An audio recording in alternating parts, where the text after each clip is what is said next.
Hi, this is Cameron Bowman, and I'm here to talk about the history of war in Sudan. Um, the problem that I'm focusing on in Sudan right now is the genocide going on in the province of Kordofan and the effects of the Sudanese government on its people.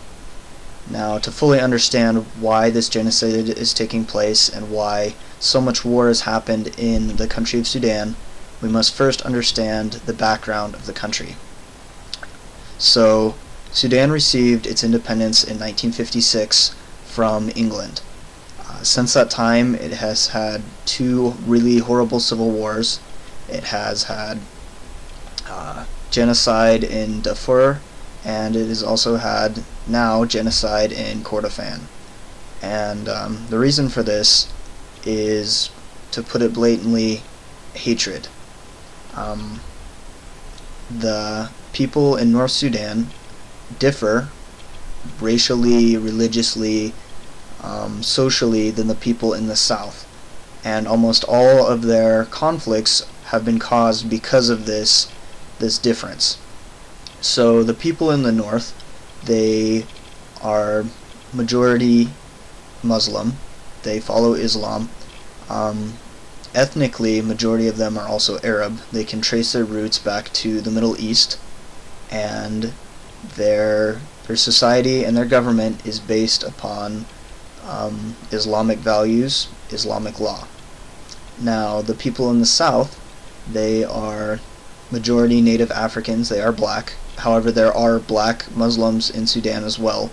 It's just in southern Sudan, these people are black, and they tend to be majority Christian. Their preferred language is English compared to Arabic in the north, and because of all these different social and religious aspects of the country, this has caused civil war.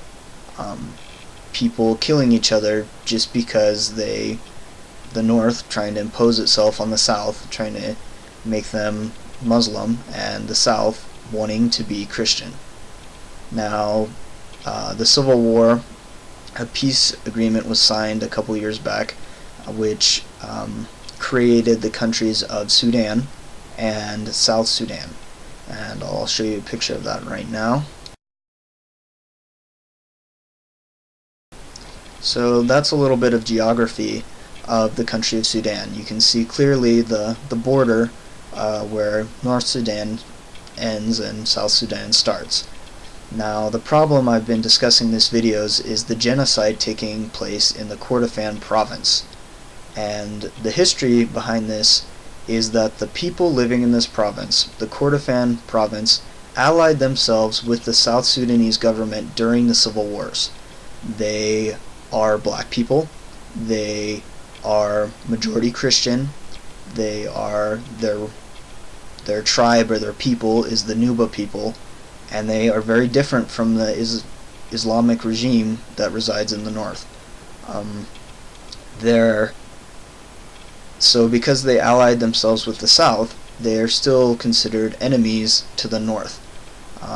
Their area, their province, resides in North Sudan, even though they fought for the South Sudanese government in the Civil War.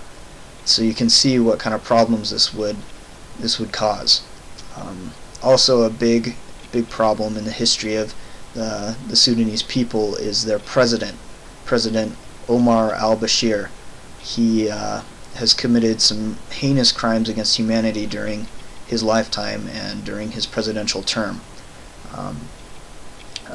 Even his winning the Democratic vote is kind of questionable. He also he helped the governor in the Kordofan province come to power, and a lot of people even think that's a sham, because the governor of the Kordofan province was an ally of al-Bashir and a Muslim, and for the Islamic regime in Sudan. However, the people that reside in the Kordofan province are majority Christian, and they're very different from the people that live in the north. So what it boils down to is the history of this problem that's been going on in Sudan, this constant state of warfare, is racism, hatred, and misunderstanding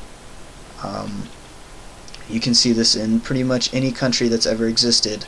These feelings of I'm better than you because of the color of my skin, or because of my religion, or because of the language I speak. So the problem has been rooted in this country since the very beginning, and the only way for these people to overcome all this war and all this turmoil is for them to realize that they are different and that they need to respect each other for their religious beliefs and their social beliefs.